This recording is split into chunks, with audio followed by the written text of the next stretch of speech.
అందరికీ నమస్కారం.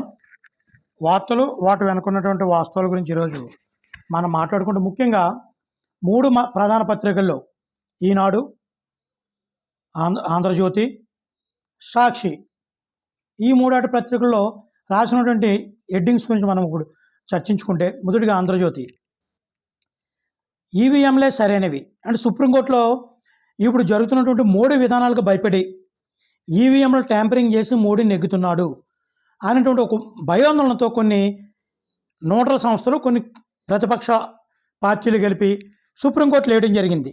దానికి సుప్రీంకోర్టులో ఉన్నటువంటి జడ్జిలు ఏమని చెప్పారంటే ఈవీఎంలే సరైనవి, ఎందుకంటే బ్యాలెట్ల ద్వారా టైం చాలా దొరుకుద్ది, చాలా వరకు జరిగే అవకాశాలు ఎక్కువ ఉంటాయి.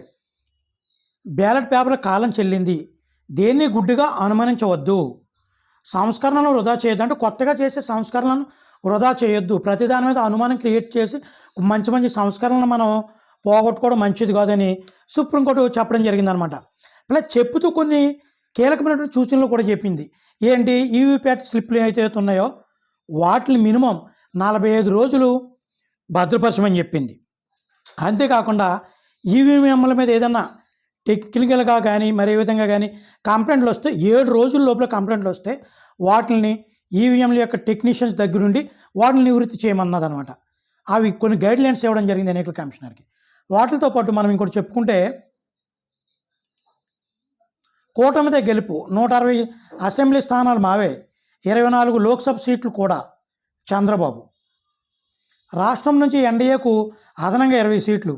జగన్కు మానసికంగా సంతులనం దెబ్బతింది, సంక్షేమాన్ని పణంగా పెట్టి రాజకీయాలు, వేధింపులు, వినాశనమే ఆయన ధ్యేయం, విపక్ష నేత చంద్రబాబు ఆగ్రహం. అంటే కూటమి మినిమం 160 అసెంబ్లీ సీట్లు వస్తాయని చంద్రబాబు నాయుడు స్టేట్మెంట్ ఇచ్చారు. అలాగే నిన్న జరిగినటువంటి లాస్ట్ రోజు నామినేషన్లో చాలా వరకు ఐడ్రామా జరిగింది. బొగ్గన గారిది కానీ, ఇంకా ఈయన గుడివాడ నాని గారిది కానీ, అలాగే ఆచంటి ఎమ్మెల్యే ఆమంచి ఆయన కానీ, ఇలాంటి కొంతమంది ఎమ్మెల్యేలకి వాళ్ళ నామినేషన్లో సరైనటువంటి పత్రాలు, అఫిడవిట్ అంటే ప్రమాణ పత్రం, దాంట్లో వారు సరైనటువంటి ఆధారాలు చూపించలేదు, వాళ్ళ ఆస్తుల యొక్క వివరాలు పూర్తిగా చూపించలేదని ప్రతిపక్ష పార్టీలు కానీ అధికారంలో ఉన్న పార్టీలు కానీ ఆయా ఎమ్మెల్యేలని అభ్యర్థుల మీద కంప్లైంట్ ఇచ్చేటప్పటికి కొంత తర్జన జరిగి లాస్ట్ కట్లని సాయంత్రానికి అయితే యాక్సెప్ట్ చేయడం జరిగింది. వైసీపీకి ఓటేస్తే నాశనమే, పవన్ కళ్యాణ్ పింఛన్పై మళ్ళీ అదే కుట్ర, ఏప్రిల్లో చేసినట్లే చేస్తామని ఈసీకి వెల్లడి, చంద్రబాబు లేకపోయి స్పందన కోరిన కమిషన్, జాబ్ చార్ట్ పేరుతో బిజీ కబుర్లు, సచివాలయం సిబ్బందితో పంపిణీకి కుదరదట, ఈసారి 3వ తేదీలోపే ముగించేస్తాం. అంటే పింఛనీలు ఇంటి దగ్గరికి వెళ్ళి ఉంటే ఎండ తీవ్రతగా ఉందని ప్రతిపక్ష పార్టీలు కానీ చంద్రబాబు నాయుడు కానీ ఎలక్షన్ కమిషన్ కోరితే, దాని గురించి ఎవరిని కోరితే మన ఆంధ్రప్రదేశ్ సిఎస్ గారు అలా కుదరదు, ఎంప్లాయీస్ బిజీ షెడ్యూల్లో ఉన్నారు కాబట్టి ఇంటి వద్దకు వచ్చే అవకాశం కుదరదని నేను ఈసీకి ఎవరైనా ఇవ్వడం జరిగింది. షర్మిల గారు మామూలుగా కాదు, చంద్రబాబు నాయుడు జగన్ కంటే చంద్రబాబు నాయుడు పవన్ కళ్యాణ్ కంటే జగన్ బాగా విమర్శించి టెక్నికల్గా కానీ అతను గతంలో చేసిన విషయాల్లో కానీ తప్పులు కానీ బాగా ప్రజల దగ్గర వివరించడంలో షర్మిల గారు ఒక విధంగా బెస్ట్ అనే చెప్పాలి.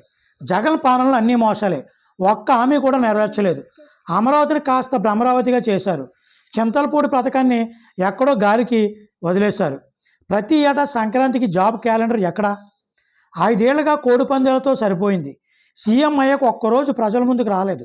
కరెక్టే, గతంలో రాజశేఖర రెడ్డి గారు కానీ చంద్రబాబు నాయుడు కానీ ప్రజా దర్బార్ అని కానీ ప్రజల యొద్దకి పాలన కానీ పెట్టి ప్రజల దగ్గర నుంచి విన్నపాలు తీసుకుంటూ ఉండేవారు. నెలకు ఒకసారి కార్యక్రమం జరిగేది. కానీ జగన్మోహన్ రెడ్డి గారు వచ్చిన తర్వాత కనీసం నెలకొకసారి కాదు కదా, 2-3 నెలలకు ఒకసారి కూడా ప్రజల దగ్గర నుంచి విన్నపాలు తీసుకునే అవకాశం ఎప్పుడూ చేయలేదు. ఆయన ఎక్కడైనా బయటకు వస్తే పరదల చోటనే వెళ్ళడం జరిగింది, అది అందరికీ వాస్తవమే. ఇది ఆంధ్రజ్యోతిలో ఉన్నటువంటి ప్రధాన పత్రికలో ఉన్నటువంటి మెయిన్ ఎడిషన్లో మొదటి పేపర్లో ఉన్నది. మరో పత్రిక అయినటువంటి సాక్షిలో చూసుకుంటే ఇలాగైతే కష్టం, గ్యారంటీగా గెలవం, హామీలతో ముంచేద్దాం. అంటే ఇప్పుడు హామీలు ఏవైతే సంక్షేమ పథకాలని కానీ ప్రజలకు డబ్బులు పంపిణీ కానీ జగన్మోహన్ రెడ్డి గారు ఏ విధంగా అయితే చేస్తారో అదే విధంగా ప్రజలను మనము చేస్తూ అభివృద్ధిని కూడా చూపిద్దామని చంద్రబాబు నాయుడు గారు ఎప్పుడైతే ప్రజలకు హామీ ఇచ్చారో అది తప్పు. హామీలు ఇచ్చేసి అడ్డగోలు హామీలు ఇచ్చేసి అధికారంలోకి వచ్చేస్తే బాగుంటుందని చంద్రబాబు నాయుడు గారు కోరుకుంటున్నారు. ప్రధాని మోదీ సమక్షంలో విడుదల చేసేలా పన్నాగం. నో అంటే ఆయన ఫోటోతో, అంటే ఆయన కానీ విడుదల చేయనంటే ఆయన ఫోటోతో ఆ పథకాలని ప్రజల్లోకి తీసుకెళ్ళాలి.